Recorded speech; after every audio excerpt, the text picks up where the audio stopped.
Morning student. ये आपके 11th class biology के 5th चैप्टर का 5th लेक्चर है। इसके पहले वाले लेक्चर में हमने आपको पुष्प के बारे में थोड़ा सा बताया था। पुष्प के 4 भाग होते हैं, ठीक है ना। बाह्य दल, दल, जायांग और पुमंग। जायांग पुष्प का क्या होता है, स्त्री केसर वाला भाग होता है, और पुमंग क्या होता है, नर भाग होता है, ठीक है ना। अब देखिए एक पुष्प की रचना आपको दिखाते हैं। ये आपके पुष्प है, मान लीजिए ये आपका भाग पुष्पासन हो गया, ये वाला भाग आपका क्या हो गया बच्चों, कोरोला, दल हो गया। इस पर क्या है, पुंकेसर, ठीक है ना, लगे हुए हैं। और ये वाला भाग आपका क्या हो गया, बाह्य दल। ये वाला भाग आपका क्या हो गया, बाह्य दल, ठीक।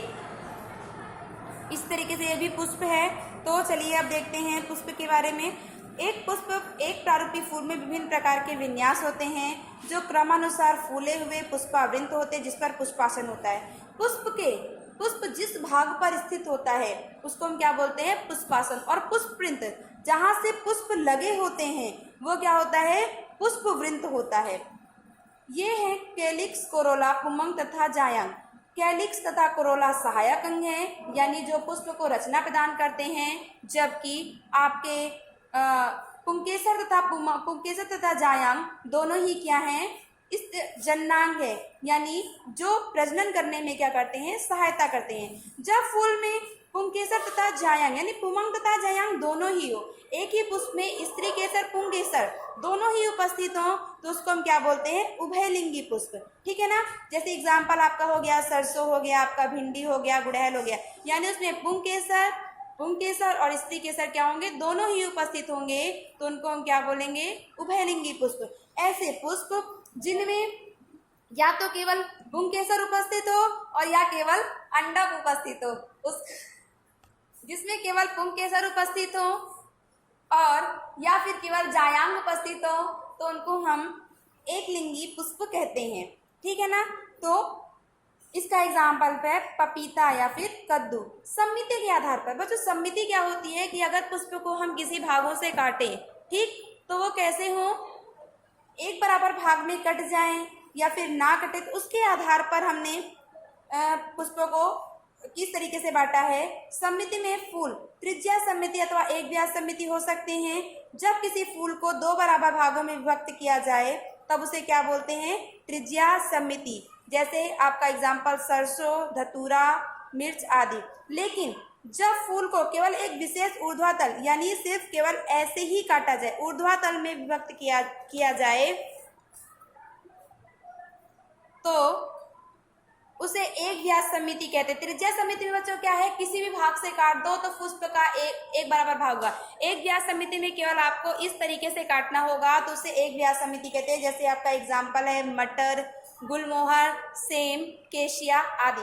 जब कोई फूल बीच में किसी भी ऊर्ध्वाधर समतल से 2 समान भागों में विभक्त ना हो सके, यानी पहला आपने क्या देखा, त्रिज्या सम्मिति, दूसरा आपने क्या देखा, एक व्यास सम्मिति, तीसरा आप क्या देखे, असम्मिति। त्रिज्या सम्मिति में आपने क्या देखा कि किसी भी पुष्प को एक बराबर भागों में बांटा जाए, तो कहीं से, चाहे यहाँ से काटे, यहाँ से काटे, कहीं से काटे, पुष्प के 2 बराबर भाग होंगे तो उसे त्रिज्या सम्मिति, ऊर्ध्वाधर पर काटेंगे तो उन्हें एक व्यास सम्मिति, और जब उसे किसी भी भागों से काट दें और वो बराबर ना हो तो उसको असम्मिति अथवा अनियमित कहते हैं। जैसे केना हो गया आपका, ठीक। अब पुष्पीय भागों की संख्या के आधार पर कि पुष्पक के प्रकार कैसे हैं, जैसे कि आपको ये देखना है कि बाह्य दल, ये कैसा बच्चों, पंचतई पुष्प है, यानी इसके बाह्य दल, इसके दल कितने हैं, 5 हैं, ठीक है ना।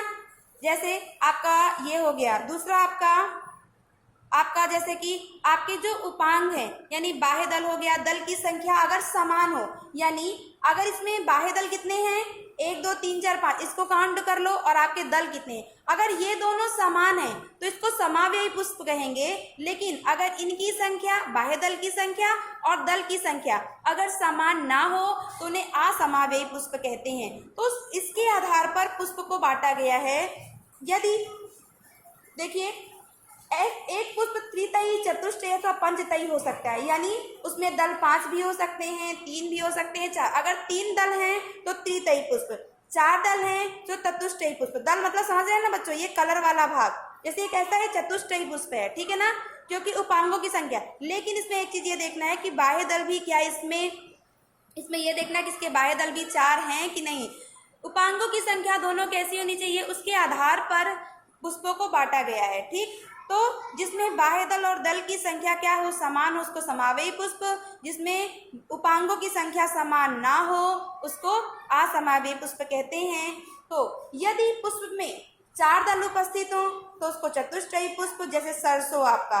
त्रितयी पुष्प यानी जिसमें 3 दल उपस्थित हो, जैसे मक्का, गेहूं, घास। पंचतयी यानी उसमें दल कितना हो बच्चों, 5 हो, तो उसे पंचतयी पुष्प कहते हैं। यदि उसमें उनके उपांगों की संख्या 3, 4 का 5 के गुणक में हो सकती है।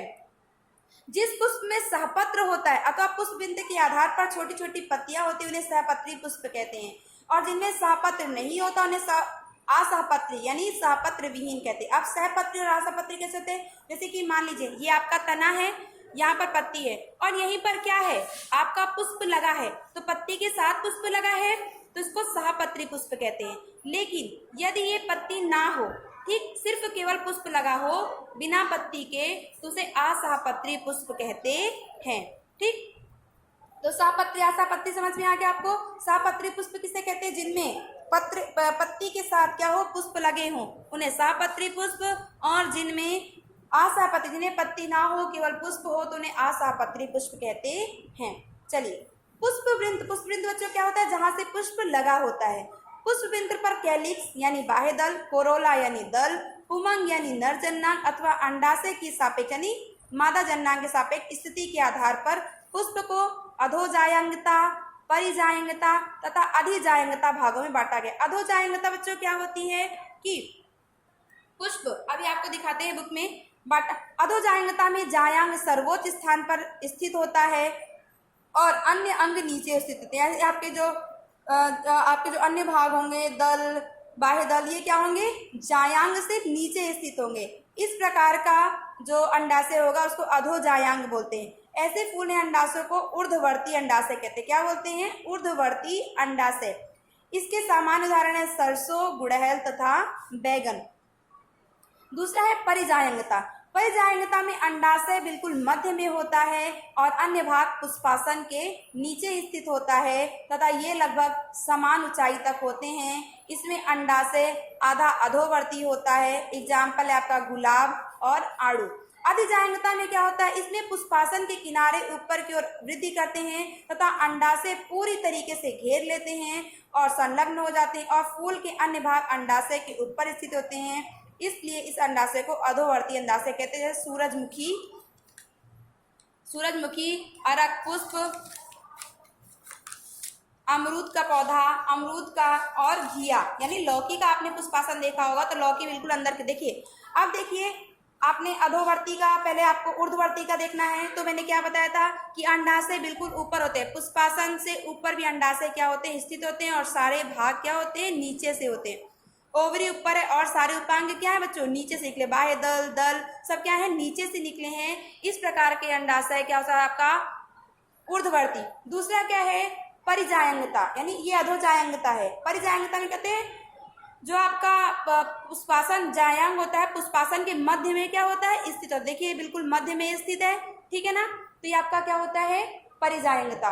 तीसरा है आपका अधिजायंगता यानी अधोजायंगता। अधोजायंगता में क्या होता है, अंडाशय पुष्पासन में पूरी तरीके से, ये आपका पुष्पासन है और पूरी तरीके से अंडाशय क्या होता है, इसमें धसा होता है और शीर्ष भाग से, ये ऊपर वाला भाग है, शीर्ष भाग से पौधे के सभी भाग क्या होते हैं, निकलते हैं। ये है क्या आपका अधिजायंगता। चलिए बुक में एक बार देख लेते हैं। आपका मैंने बताया कि आपका अधोजायंगता क्या होता है, अंडाशय क्या है, बिल्कुल ऊपर की ओर है, ठीक है ना।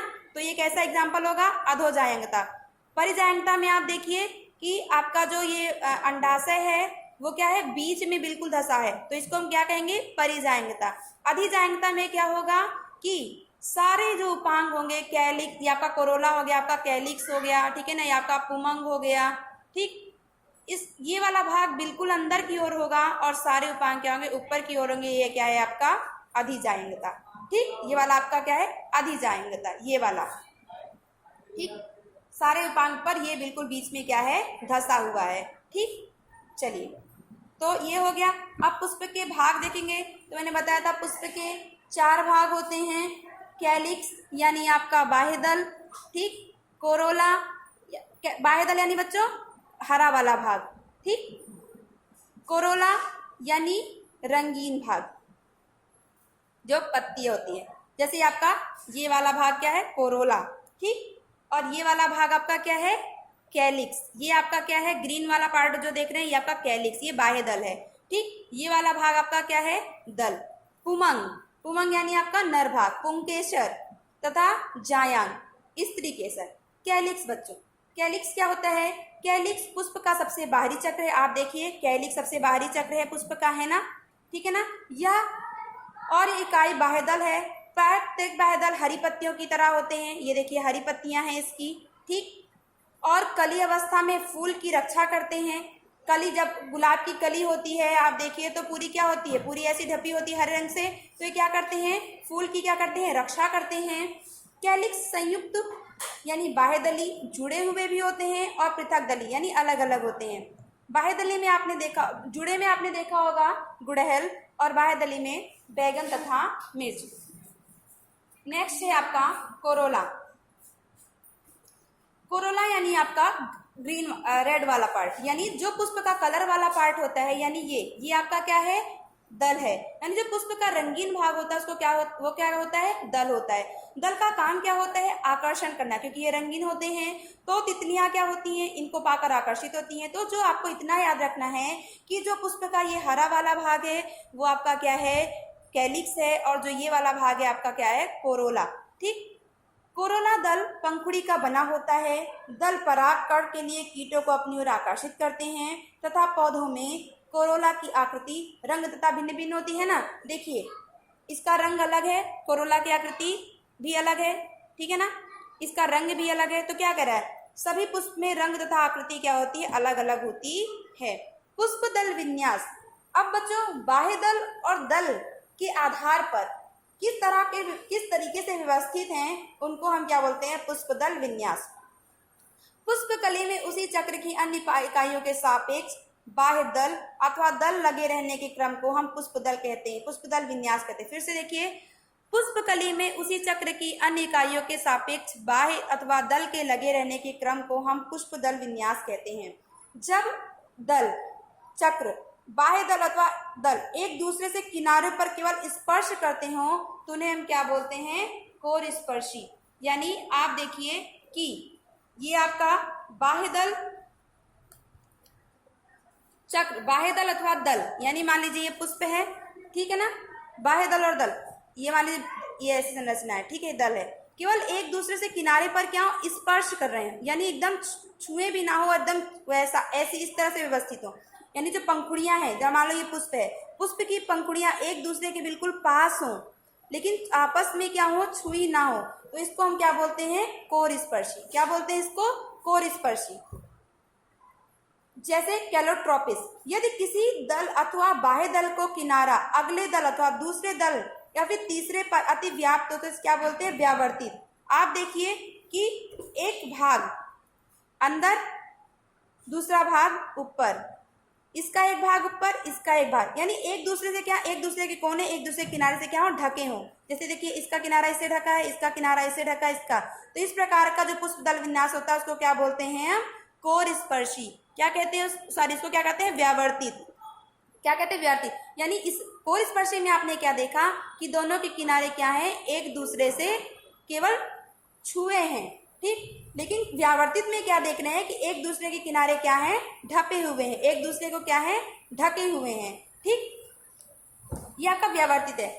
जैसे एग्जाम्पल आपका गुड़हल, भिंडी तथा कपास। यदि बाह्य दल अथवा दूसरे अति व्याप्त हो तथा उसकी कोई भी दिशा ना हो, इस प्रकार की स्थिति को हम क्या बोलते हैं, कोरकछादी। क्या बोलते हैं, कोरकछादी। जैसे देखिए ये आपका तीसरा है, तीसरा आप देखिए कि एक पूरा अंदर की ओर है, एक वाला भाग पूरा अंदर है और एक वाला भाग क्या है, पूरा बाहर है। और इसमें देखिए कि एक ढका है ऊपर, एक बाहर निकला है, एक अंदर, एक बाहर, एक अंदर, यानी एक भाग संपूर्ण रूप से अंदर हो और एक भाग संपूर्ण रूप से बाहर हो, तो उसको हम क्या बोलते हैं, कोरकछादी। डिफरेंस देखिएगा। और चौथा आपका है इनमें से सबसे बड़ा मानक जो दो पार्श्वीय पंख और दो सबसे छोटे अग्रदल में अतिव्याप्त करते हैं। इस प्रकार के पुष्पदल विन्यास को हम वैक्सिलरी अथवा पेप्लियोनियस कहते हैं। वैक्सिलरी में क्या होता है बच्चों कि इसमें दो पार्श्वीय पंख होते हैं, यानी आप देखिए एक छत्रा आकार की संरचना इस तरह से है, दो यहाँ पर छोटे हैं और इस प्रकार की जब संरचना होती है तो इसको हम क्या बोलते हैं, वैक्सिलरी। यानी जो मटर कुल के पौधे होते हैं उनमें इस प्रकार की संरचना हमें देखने को मिलती है। आप देखिए पुष्पदल विन्यास में पुष्प के दल और दलों के आधार पर, यानी जो बाह्य दल होते हैं और दल के आधार पर उनको चार भागों में बांटा गया। कौन कौन सा?